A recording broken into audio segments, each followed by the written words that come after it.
اعوذ باللہ من الشیطان الرجیم بسم اللہ الرحمن الرحیم رب اشرح لی صدری ویسر لی امری واحلل عقدۃ من لسانی یفقهوا قولی اللهم لا سهل الا ما جعلته سهلا وانت تجعل الحزن اذا شئت سهلا۔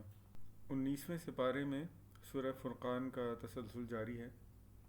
18ویں سپارے کا اختتام اس بات کے اوپر ہوا تھا کہ یہ لوگ کہتے تھے کہ رسول ایسے کیسے ہو سکتا ہے کہ ہمارے درمیان رہے اور کھائے پیے اور چلے پھرے اور بازاروں میں جائے۔ اسی بات کا تسلسل 19ویں سپارے میں بھی جاری ہے، اور اب منکرین یہ تقاضا کر رہے ہیں کہ کیوں فرشتے ان کے پاس نہیں آتے اور یہ رب کو خود کیوں نہیں دیکھ لیتے۔ اللہ سبحانہ وتعالیٰ فرماتے ہیں کہ جس دن یہ فرشتوں کو اور اپنے رب کو دیکھ لیں گے اس دن ان کو ان کی سرکشی کا پورا بدلہ مل جائے گا، اور پھر یہ افسوس کریں گے کہ ہائے میں نے رسول کی بات کیوں نہ مانی، میں نے فلانا شخص کو دوست کیوں بنا لیا اور اس نے مجھے گمراہ کر دیا۔ اور اس دن رسول گواہی دیں گے کہ اے میرے رب، میری قوم کے لوگوں نے قرآن کو نشانۂ تصدیق بنا دیا تھا۔ پھر ان لوگوں کا یہ سوال اٹھانا کہ یہ سارا کا سارا قرآن ایک ساتھ کیوں نہیں نازل ہو گیا، یہ حصوں میں نازل کیوں ہو رہا ہے، تو اللہ پاک اس کا جواب دیتے ہوئے فرماتے ہیں کہ ایسا ہم نے اس لیے کیا تاکہ چیزوں کو اچھی طرح سمجھا دیا جائے، اور دوسری مصلحت یہ بھی ہے کہ جب کبھی کوئی ایسی نرالی بات یا کوئی عجیب سوال لے کر یہ اٹھیں تو بر وقت ان کا جواب دے دیا جائے۔ پھر اللہ سبحانہ وتعالیٰ ذکر فرماتے ہیں کہ انہوں نے حضرت موسیٰ اور ہارون کو بھیجا، اور جب ان کی قوم نے انہیں جھٹلایا تو ان کو تباہ کر دیا گیا۔ یہی حال حضرت نوح اور ان کی قوم کا ہوا، اور یہی حال عاد اور سمود کا بھی ہوا، اور اصحاب الراس کا بھی۔ اصحاب الراس وہ لوگ تھے جنہوں نے اپنے نبی کو کنویں میں ڈال دیا تھا، اور اس کے بعد کئی صدیوں میں کئی قومیں آئیں، لیکن اللہ سبحانہ وتعالیٰ نے ان کو ان کی نافرمانی کے اوپر تباہ کر دیا۔ اور یہ مثال اللہ سبحانہ وتعالیٰ نے اس لیے سمجھائی ہے کہ ہر آنے والی قوم کو پچھلی قوم کی مثالیں دی جاتی ہیں تاکہ وہ عبرت پکڑیں، مگر ان کی نافرمانی پر پھر انہیں تباہ کر دیا جاتا ہے۔ اور پھر اللہ سبحانہ وتعالیٰ فرماتے ہیں کہ ان لوگوں نے وہ بستی تو دیکھ ہی لی ہے جس پہ بدترین بارش ہوئی تھی، یعنی قوم لوط کی بستی۔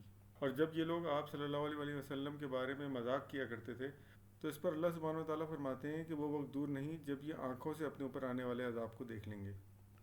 کبھی تم نے اس شخص کے حال پر غور کیا ہے جس نے اپنی خواہش نفس کو اپنا خدا بنا لیا ہو؟ کیا تم ایسے شخص کو راہ راست پر لانے کا ذمہ لے سکتے ہو؟ کیا تم سمجھتے ہو کہ ان میں سے اکثر لوگ سنتے اور سمجھتے ہیں؟ یہ تو جانور کی طرح ہیں، بلکہ ان سے بھی گئے گزرے۔ اس کے بعد اللہ سبحانہ وتعالیٰ اپنی قدرت کا اظہار فرماتے ہیں اور کہتے ہیں کہ وہی ہے جو سورج کو نکالتا ہے اور اس کے ذریعے سے سائے کو پھیلاتا ہے اور سکیڑتا ہے، وہی ہے جو بارش برساتا ہے اور اس کے ذریعے سے مردہ زمین کو زندگی بخشتا ہے تاکہ بہت سارے انسانوں اور جانوروں کو سیراب کرے۔ اور فرماتا ہے اگر ہم چاہتے تو ایک ایک بستی میں ایک ایک خبردار کرنے والا کھڑا کرتے، یعنی ہر بستی میں ایک نبی کھڑا کر دیتے۔ بس اے نبی، کافروں کی بات ہرگز نہ مانو اور اس قرآن کو لے کر ان کے ساتھ زبردست جہاد کرو۔ اس کے بعد اللہ سبحانہ وتعالیٰ فرماتے ہیں کہ اللہ نے زمین اور آسمان کو اور جو کچھ اس کے درمیان ہے سب کو 6 دنوں میں پیدا کیا، اور اس کے بعد خود ہی اپنے عرش پر جلوہ فرما ہو گیا۔ رحمان، اس کی شان بس کسی جاننے والے سے پوچھو۔ اس کے بعد اللہ سبحانہ وتعالیٰ اپنے تخلیق کے بارے میں بیان فرماتے ہیں کہ اسی نے آسمان بنائے اور اس میں برج بنائے اور اس میں ایک چمکتا چاند اور سورج بنا دیا۔ اور پھر فرماتے ہیں کہ رحمان کے بندے تو وہ ہیں جو زمین میں نرم چال چلتے ہیں، اور اگر جاہلوں کے منہ لگ جائیں تو کہتے ہیں سلام ہو، جو اپنے رب کے حضور سجدہ کرتے ہیں، قیام کرتے ہیں، دعائیں کرتے ہیں، جو خرچ کرتے ہیں تو فضول خرچی نہیں کرتے، جو اللہ کے سوا کسی کو معبود نہیں پکارتے، اللہ کی حرام کی ہوئی کسی جان کو ناحق قتل نہیں کرتے اور نہ زنا کے مرتکب ہوتے ہیں۔ یہ کام جو کوئی کرے وہ اپنے گناہ کا بدلہ پائے گا، قیامت کے روز اس کو مکرر عذاب دیا جائے گا اور اسی میں وہ ہمیشہ ذلت کے ساتھ پڑا رہے گا، الا یہ کہ اگر کوئی اپنے گناہوں سے توبہ کر چکا ہو اور ایمان لا کر صالح عمل میں لگا ہوا ہو، ایسے لوگوں کی برائیوں کو اللہ بھلائی سے بدل دے گا اور وہ بڑا غفور الرحیم ہے۔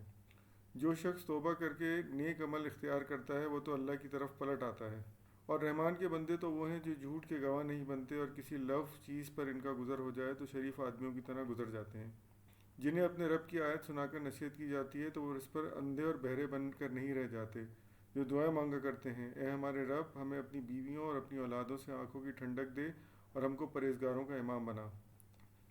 یہ ہیں لوگ جو اپنے صبر کا پھل منزل بلند کی شکل میں پائیں گے، آداب و تسلیمات سے ان کا استقبال ہوگا، وہ ہمیشہ ہمیشہ وہاں رہیں گے، کیا ہی اچھا ہے وہ مقام۔ آخر میں اللہ سبحانہ تعالیٰ فرماتے ہیں کہ اللہ کو کوئی ضرورت نہیں کہ لوگ انہیں پکاریں، سو اب جو جھٹلا چکے ہیں وہ سزا سے جان نہ چھڑا پائیں گے۔ اس کے بعد سورہ شعراء کا آغاز ہوتا ہے۔ سورہ شعراء کا نام اس لیے شعراء پڑا کہ اس میں اللہ سبحانہ وتعالیٰ نے شاعروں کا ذکر فرمایا ہے اور بہت سو کو گمراہ قرار دیا ہے۔ بسم اللہ الرحمن الرحیم۔ سورت کا آغاز اس بات پہ ہوتا ہے کہ آپ صلی اللہ علیہ وسلم شدید غمگین تھے کہ لوگ آپ کی دعوت پر ایمان نہیں لا رہے تھے، اور اسی کا ذکر اللہ سبحانہ و تعالیٰ فرماتے ہیں، اے نبی شاید تم اس غم میں اپنی جان کھو دو گے کہ یہ لوگ ایمان نہیں لاتے۔ ہم چاہیں تو آسمان سے ایسی نشانی نازل کر سکتے ہیں کہ ان کی گردنیں اس کے آگے جھک جائیں۔ ان لوگوں کے پاس رحمان کی طرف سے جو نصیحت بھی آتی ہے یہ اس سے منہ موڑ لیتے ہیں۔ اس کے بعد اللہ سبحانہ و تعالیٰ آپ صلی اللہ علیہ وآلہ وسلم سے فرماتے ہیں کہ انہیں موسیٰ کا قصہ سناؤ جن کو ہم نے موسیٰ کے پاس بھیجا تھا، تو انہوں نے فرمایا، اے رب مجھے خوف ہے کہ وہ مجھے جھٹلا دیں گے، اور میری زبان نہیں چلتی، میرا سینہ بھی گھٹتا ہے۔ آپ ہارون کی طرف رسالت بھیجیے، اور مجھ پر ان کے ہاں ایک جرم کا الزام بھی ہے، اس لیے میں ڈرتا ہوں کہ کہیں وہ مجھے قتل نہ کر دیں۔ اللہ تعالیٰ نے فرمایا، ہرگز نہیں، تم دونوں جاؤ نشانیاں لے کر، ہم تمہارے ساتھ سب کچھ سن رہے ہیں۔ چنانچہ حضرت موسیٰ علیہ السلام اپنے بھائی ہارون کے ساتھ فرعون کے پاس گئے اور فرمایا کہ ہمیں رب العالمین نے تیرے پاس بھیجا ہے۔ اس نے کہا، کیا تو بچہ نہیں تھا اور تو نے اپنی عمر کے کئی سال ہمارے یہاں نہیں گزارے، اور پھر تو کر گیا جو کر گیا؟ یہ اس بات کی طرف اشارہ تھا کہ حضرت موسیٰ علیہ السلام نے ایک فرعونی کو قتل کر دیا تھا۔ پھر اس نے کہا، تو بڑا احسان فراموش آدمی ہے۔ حضرت موسیٰ نے فرمایا، اس وقت وہ کام میں نے نادانستگی میں کر دیا تھا، پھر تمہارے خوف سے بھاگ گیا تھا۔ اس کے بعد میرے رب نے مجھے حکم عطا کیا اور میں رسولوں میں شامل ہو گیا۔ رہا تیرا احسان جو تو نے مجھ پر جتایا ہے، تو اس کی حقیقت یہ ہے کہ تو نے بنی اسرائیل کو غلام بنا لیا تھا۔ اس پر فرعون نے پوچھا، یہ رب العالمین کیا ہوتا ہے؟ حضرت موسیٰ نے جواب دیا، آسمان اور زمین کا رب اور ان سب چیزوں کا رب جو آسمان اور زمین کے درمیان ہیں، اگر تم یقین لانے والے ہو۔ پھر فرعون نے اپنے گرد و پیش کے لوگوں سے کہا، پھر حضرت موسیٰ نے فرمایا، تمہارا رب بھی اور تمہارے آباء و اجداد کے رب بھی جو تم سے پہلے گزر چکے ہیں۔ اس پر فرعون نے حاضرین سے کہا، تمہارے یہ رسول صاحب جو تمہاری طرف بھیجے گئے ہیں، میرے خیال میں ان کا ذہنی توازن ٹھیک نہیں، نعوذ باللہ۔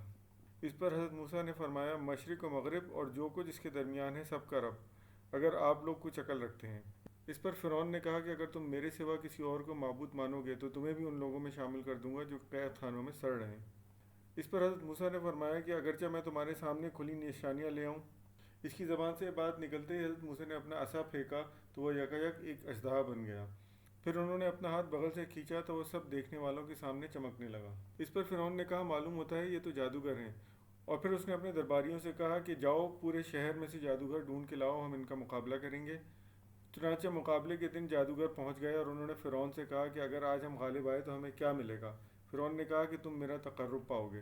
پھر جادوگروں نے اپنا جادو پھینکا، اور اس کے بعد حضرت موسیٰ علیہ السلام نے اپنا عصا ڈالا تو ان کے جادو کو نگل گیا۔ یہ دیکھ کر جادوگر سجدے میں پڑ گئے اور کہنے لگے کہ ہم ایمان لاتے ہیں موسیٰ اور ہارون کے رب پر۔ فرعون کو یہ دیکھ کر بڑا غصہ آیا اور اس نے کہا کہ تم میری اجازت سے پہلے ایمان لے آئے، اب دیکھو میں تمہارا کیا حشر کرتا ہوں۔ چنانچہ اس نے ان کے پاؤں اور ہاتھ مختلف سمتوں سے کٹوا دیے اور ان کو سولی پر چڑھا دیا۔ اور جادوگروں نے کہا کہ کچھ پرواہ نہیں، ہم اپنے رب کے حضور پہنچ جائیں گے اور ہمیں توقع ہے کہ ہمارا رب ہمارے گناہ معاف کر دے گا، کیونکہ سب سے پہلے ہم ایمان لاتے ہیں۔ پھر اللہ سبحانہ و تعالیٰ نے حضرت موسیٰ کو وحی بھیجی کہ بنی اسرائیلیوں کو لے کر راتوں رات یہاں سے نکل جاؤ۔ چنانچہ فرعون بھی اپنی فوج کے ساتھ ان کے پیچھے نکلا۔ جب بنی اسرائیل ایک سمندر کے پاس پہنچے تو چیخ اٹھے کہ ہم تو پکڑے گئے۔ حضرت موسیٰ نے فرمایا کہ نہیں، میرا رب میرے ساتھ ہے۔ اس پر اللہ سبحانہ و تعالیٰ نے حضرت موسیٰ کو وحی کی اور انہوں نے اللہ کے حکم سے اپنا عصا سمندر پر مارا تو اس میں راستہ بن گیا، جس راستے سے بنی اسرائیل تو پار ہو گئے لیکن فرعون اور اس کا پورا لشکر غرق ہو گیا۔ اور پھر اللہ سبحانہ و تعالیٰ نے بنی اسرائیل کو ان کے چیزوں کا وارث بنا دیا۔ پھر حضرت ابراہیم کا ذکر آتا ہے کہ کس طرح انہوں نے بتوں سے بیزاری کا اظہار کیا اور اپنی قوم کو دعوت دی، اور آخرکار اپنی قوم کے سامنے حجت رکھی، اور پھر اللہ سبحانہ و تعالیٰ سے دعا کی کہ اللہ سبحانہ و تعالیٰ حضرت ابراہیم کو حکم عطا کریں اور نیکوکاروں میں شامل فرما لیں۔ اور پھر حضرت ابراہیم نے دعا کی کہ اے اللہ مجھے اس دن رسوا نہ کرنا جس دن سب زندہ کر کے اٹھا لیے جائیں گے، جبکہ نہ کوئی مال فائدہ دے گا اور نہ اولاد، بجز اس کے کہ کوئی شخص قلب سلیم لیے ہوئے اللہ کے حضور حاضر ہو۔ پھر اللہ سبحانہ تعالیٰ فرماتے ہیں کہ اس روز جنت نیکوکاروں کے سامنے حاضر کر دی جائے گی اور جہنمی لوگ اس میں دھکیل دیے جائیں گے، اور نہ وہ خود نہ ان کے معبود ان کی کوئی مدد کر سکیں گے۔ پھر حضرت نوح کے واقعے کا ذکر آتا ہے کہ کس طرح انہوں نے اپنی قوم کو دعوت دی اور ان کی قوم نے ان کی دعوت پر انکار کر دیا اور کہا کہ تمہارے ساتھ تو کمزور اور ذلیل لوگ شامل ہیں۔ اس پر حضرت نوح نے فرمایا کہ ان کا معاملہ ان کے رب کے ساتھ ہے، میں کیا جانوں ان کے دل میں کیا ہے اور ان کے اعمال کیسے ہیں۔ اس پر ان کی قوم نے کہا کہ تم اگر اپنی اس دعوت سے باز نہ آئے تو پھٹکارے ہوئے لوگوں میں شامل کر دیے جاؤ گے، نعوذ باللہ۔ چنانچہ حضرت نوح علیہ السلام نے اللہ سبحانہ و تعالیٰ سے دعا کی اور اللہ سبحانہ و تعالیٰ نے ان کی قوم کو غرق کر دیا۔ پھر اللہ سبحانہ و تعالیٰ ذکر فرماتے ہیں قوم عاد کا کہ جب ان کے بھائی ہود علیہ السلام نے ان کو اللہ کی طرف دعوت دی تو انہوں نے ان کی دعوت کا انکار کیا اور کہا کہ جو نعمتیں ہمیں حاصل ہوئی ہیں وہ ہمیشہ سے اسی طرح چلی آ رہی ہیں اور ہم ہرگز عذاب میں مبتلا ہونے والے نہیں ہیں، آخر کار انہوں نے جب اس دعوت کو جھٹلایا تو اللہ سبحانہ و تعالیٰ نے ان کو بھی ہلاک کر دیا۔ پھر قوم سمود کا ذکر آتا ہے کہ حضرت صالح علیہ السلام نے ان کو طرح طرح سے دعوت دی اور ان کو اللہ کی طرف بلایا، مگر انہوں نے بھی ان کی دعوت کا انکار کر دیا، اور جو کچھ نعمتیں اللہ نے ان کو عطا کی تھی سمجھنے لگے کہ یہ ہمیشہ سے ان کے پاس اسی طرح چلی آ رہی ہیں اور کوئی بھی ان کو ان سے چھیننے والا نہیں۔ پھر انہوں نے حضرت صالح علیہ السلام سے اونٹنی کا معجزہ طلب کیا، جس پر انہیں اونٹنی کا معجزہ تو مل گیا، مگر ان کے لیے احکامات جاری ہوئے کہ ایک دن جس جگہ سے سب جانور پانی پیتے ہیں یہ پیے گی، اور اگلے دن دوسرے جانور پانی پئیں گے، اور ہاں ہرگز اس اونٹنی کو نقصان نہ پہنچانا۔ چنانچہ انہوں نے اس اونٹنی کو قتل کر دیا اور اللہ تعالیٰ نے اس کے نتیجے میں ان کو تباہ و برباد کر دیا۔ پھر اس کے بعد قوم لوط کا ذکر آتا ہے، جب ان کو ان کے نبی لوط علیہ السلام نے اللہ کی طرف دعوت دی۔ یہ قوم ایک انتہائی غیر فطری اور برے فعل میں ملوث تھی جس کو اس سے پہلے دنیا کی کسی قوم نے نہیں کیا تھا۔ جب حضرت لوط علیہ السلام نے ان کو اس فعل سے رکنے کا کہا اور ان کو اللہ کی طرف دعوت دی تو یہ اس کے انکاری ہو گئے، بلکہ حضرت لوط علیہ السلام کو دھمکی دی کہ ہم تمہیں اس بستی سے نکال لیں گے۔ چنانچہ حضرت لوط علیہ السلام نے اللہ سبحانہ و تعالیٰ سے دعا کی، چنانچہ اللہ سبحانہ و تعالیٰ نے ان کو اور ان کے گھر والوں کو اپنے عذاب سے بچا لیا، سوائے ان کی بیوی کے جو کہ ان کے قوم کے ساتھیوں میں سے ہی تھی۔ پھر اصحاب الایکہ کا ذکر آتا ہے جو حضرت شعیب علیہ السلام کی قوم تھی۔ جب حضرت شعیب علیہ السلام نے ان کو اللہ کی طرف دعوت دی اور ان سے کہا کہ ناپ تول میں کمی نہ کیا کرو تو انہوں نے حضرت شعیب علیہ السلام کی دعوت پر انکار کیا، چنانچہ اللہ سبحانہ و تعالیٰ نے ان کو بھی تباہ و برباد کر دیا۔ پھر اللہ سبحانہ و تعالیٰ فرماتے ہیں کہ قرآن حق ہے اور اس کو لے کر ایک امانت دار روح اترتی ہے تاکہ آپ صلی اللہ علیہ وآلہ وسلم ان لوگوں میں شامل ہو جائیں جو لوگوں کو خبردار کرنے والے ہیں۔ اور اگر میں اس قرآن کو کسی اجمی کے اوپر بھی اتار دیتے جو ان کو آ کر صاف صاف اس کو سناتا، حالانکہ وہ عربی نہ جانتا تھا، تب بھی یہ ایمان نہ لاتے، تو یہ لوگ ہرگز ایمان نہ لائیں گے یہاں تک کہ ہمارا عذاب نہ دیکھ لیں۔ اور اس کتاب مبین کو لے کر شیطان نہیں اترتے، وہ ہرگز یہ کام نہیں کر سکتے، بلکہ وہ تو اس کی سماعت تک سے دور رکھے گئے ہیں۔ تو اے نبی صلی اللہ علیہ وآلہ وسلم اپنے قریبی رشتہ داروں کو ڈراؤ اور ایمان لانے والوں کو، اور جو تمہارے ساتھ ہیں ان کے ساتھ تواضع سے پیش آؤ، لیکن اگر وہ تمہارے نافرمانی کریں تو ان سے کہہ دو کہ جو کچھ تم کرتے ہو میں اس سے بری ذمہ ہوں۔ پھر اللہ سبحانہ تعالیٰ فرماتے ہیں، لوگوں کیا میں تمہیں بتاؤں کہ شیطان کس پر اترتے ہیں؟ ہر جال ساز پر، بدکار پر اترتے ہیں۔ سنی سنائی باتیں کانوں میں پھونکتے ہیں اور ان میں سے اکثر جھوٹے ہوتے ہیں۔ رہے شعراء تو ان کے پیچھے بہکے ہوئے لوگ چلا کرتے ہیں۔ کیا تم دیکھتے نہیں ہو کہ وہ ہر وادی میں بھٹکتے ہیں اور ایسی باتیں کہتے ہیں جو کرتے نہیں، بجز ان لوگوں کے جو ایمان لائے اور جنہوں نے نیک عمل کیے اور اللہ کو کثرت سے یاد کیا، اور جب ان پر ظلم کیا گیا تو صرف بدلہ لے لیا، اور ظلم کرنے والوں کو عنقریب پتہ چل جائے گا کہ وہ کس انجام سے دوچار ہوتے ہیں۔ یہاں پر سورہ شعراء کا اختتام ہوتا ہے۔ سورہ شعراء کے بعد سورہ نمل کا آغاز ہوتا ہے۔ نمل کا مطلب چونٹی کے ہے، اور اس صورت میں کیونکہ چونٹی کا ذکر آیا ہے اس لیے اس کا نام سورہ نمل رکھا گیا۔ بسم اللہ الرحمن الرحیم۔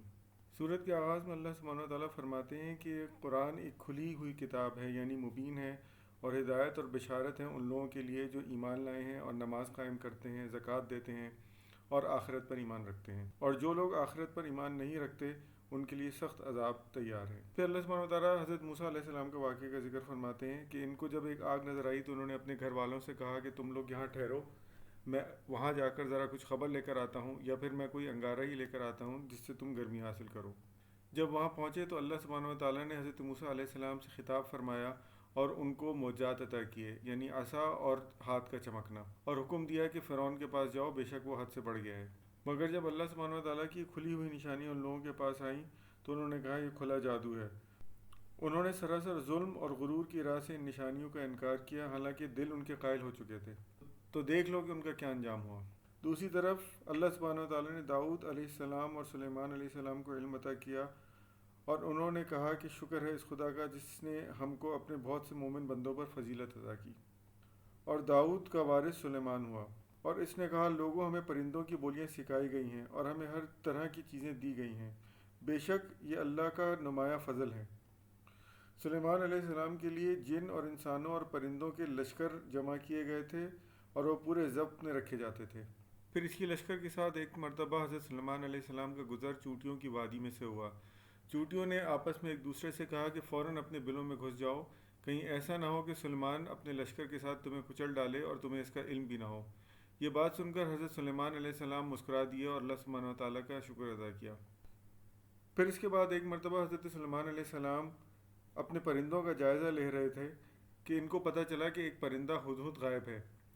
انہوں نے کہا کہ میں حدود کو نہیں پاتا، لہٰذا اب جب وہ آئے گا تو میں اسے سخت سزا دوں گا یا اسے ذبح کر ڈالوں گا اگر اس نے کوئی معقول وجہ نہ دی۔ ابھی تھوڑی دیر گزری تھی کہ ہدہد آ گیا اور اس نے کہا میں ایک ایسی یقینی خبر لایا ہوں جو سبا کے بارے میں ہے۔ میں نے وہاں ایک عورت دیکھی جو اس قوم کی حکمران ہے، اس کو ہر طرح کا سر و سامان بخشا گیا ہے اور اس کا تخت بڑا عظیم ہے۔ میں نے دیکھا وہ اور اس کی قوم اللہ کے بجائے سورج کے آگے سجدہ کرتی ہے۔ شیطان نے ان کے اعمال خوشنما بنا دیے ہیں اور انہیں شارع سے روک دیا ہے، اس وجہ سے وہ سیدھا راستہ نہیں پاتے کہ اس خدا کو سجدہ کریں جو آسمانوں اور زمین کی پوشیدہ چیزیں نکالتا ہے اور وہ سب کچھ جانتا ہے جسے تم لوگ چھپاتے اور ظاہر کرتے ہو۔ اس پر حضرت سلیمان علیہ السلام نے کہا کہ ابھی دیکھ لیتے ہیں تو سچ بول رہا ہے یا جھوٹ بولنے والوں میں سے ہے۔ میرا یہ خط لے جا اور اسے ان لوگوں کی طرف ڈال دے، پھر الگ ہٹ کر دیکھ کہ وہ کیا عمل کرتے ہیں۔ چنانچہ اس خط کا ذکر اس ملکہ نے اپنی قوم سے کیا اور ان سے مشورہ مانگا، جس پر اس کی قوم نے کہا کہ ہم آپ کے حکم کی تعمیل کرتے ہیں اور ہم بڑے نڈر ہیں۔ چنانچہ اس ملکہ نے حضرت سلیمان علیہ السلام کی طرف کچھ تحائف بھیجے۔ جب ملکہ کا سفیر حضرت سلیمان کے پاس پہنچا تو حضرت سلیمان نے فرمایا کیا تم لوگ مال سے میری مدد کرنا چاہتے ہو؟ میرے پاس تو اللہ کا دیا ہوا اس سے کہیں زیادہ ہے۔ پھر حضرت سلیمان نے اپنے درباریوں سے کہا کہ تم میں سے کون شخص ہے جو اس کا تخت میرے پاس لا سکتا ہے؟ اس پر ایک قوی ہیکل جن نے کہا کہ میں اس کا تخت آپ کے پاس لائے دیتا ہوں اس سے پہلے کہ آپ اپنی جگہ سے اٹھیں، میں قوی بھی ہوں اور امانت دار بھی ہوں۔ اس پر ایک شخص بولا جس کو اللہ نے کتاب کا علم دیا تھا کہ میں آپ کی پلک جھپکنے سے پہلے اس کو آپ کے پاس لا دیتا ہوں، اور اس نے یہ کر بھی دیا۔ اس پر اللہ سبحانہ و تعالیٰ نے اللہ کا شکر ادا کیا اور فرمایا کہ یہ سب میرے رب کی عطا ہے۔ پھر حضرت سلیمان نے کہا کہ اس کا تخت انجانے طریقے سے اس جگہ پہ رکھ دو، دیکھیں کہ وہ اس کو پہچانتی ہے یا نہیں۔ چنانچہ جب ملکہ وہاں پہنچی اور اس نے اپنا تخت دیکھا تو کہا گویا یہ تو وہی تخت ہے، ہم تو پہلے ہی جان گئے تھے اور ہم نے سر اطاعت جھکا دیا ہے۔ پھر اس کو محل میں داخل ہونے کے لیے کہا گیا، چنانچہ اس نے ایک پانی کا حوض دیکھا اور اس کو پار کرنے کے لیے اس نے اپنے پائچے اٹھا دیے۔ حضرت سلیمان نے فرمایا کہ یہ شیشے کا چکنا فرش ہے۔ اس پر وہ پکار اٹھی، اے میرے رب، آج تک میں نے اپنے نفس پر ظلم کیا اور اب میں نے سلیمان کے ساتھ اللہ رب العالمین کی اطاعت قبول کی۔ پھر حضرت صالح کا ذکر آتا ہے کہ جب انہوں نے اپنی قوم کو دعوت دی تو ان کی قوم نے اس کا انکار کر دیا، اور ان کی قوم میں کچھ لوگ تھے جو ملک میں فساد پھیلاتے تھے اور کوئی اصلاح نہ کرتے تھے۔ انہوں نے ایک چال تیار کی کہ ہم راتوں رات حضرت صالح علیہ السلام پر حملہ کریں گے اور بعد میں ان کی قوم کے لوگوں سے کہہ دیں گے کہ ہم ان کے قتل کے وقت وہاں موجود نہ تھے۔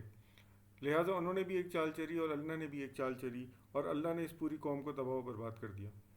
پھر اللہ سبحانہ تعالیٰ فرماتے ہیں اور لوط کو ہم نے بھیجا، یاد کرو وہ وقت جب اس نے اپنی قوم سے کہا کیا تم آنکھوں دیکھے بدکاری کرتے ہو؟ کیا تمہارا یہی چلن ہے کہ عورتوں کو چھوڑ کر مردوں کے پاس شہوت رانی کے لیے جاتے ہو؟ حقیقت یہ ہے کہ تم لوگ سخت جہالت کا کام کرتے ہو۔ مگر اس کی قوم کا جواب اس کے سوا کچھ نہ تھا کہ انہوں نے کہا نکال دو لوط کے گھر والوں کو اپنی بستی سے، یہ بڑے پاک باز بنتے ہیں۔ آخر کار ہم نے بچا لیا اس کو اور اس کے گھر والوں کو بجز اس کی بیوی کے جس کا پیچھے رہ جانا ہم نے طے کر دیا تھا، اور برسائی ان لوگوں پر ایک برسات، بہت ہی بری برسات تھی۔ اے نبی صلی اللہ علیہ وآلہ وسلم، کہو حمد ہے اللہ کے لیے اور سلام اس کے ان بندوں پر جنہیں اس نے برگزیدہ کر دیا۔ ان سے پوچھو اللہ بہتر ہے یا وہ معبود جنہیں یہ لوگ اس کا شریک بنا رہے ہیں۔ یہاں پر 19واں سپارہ ختم ہوتا ہے۔ صدق اللہ العظیم۔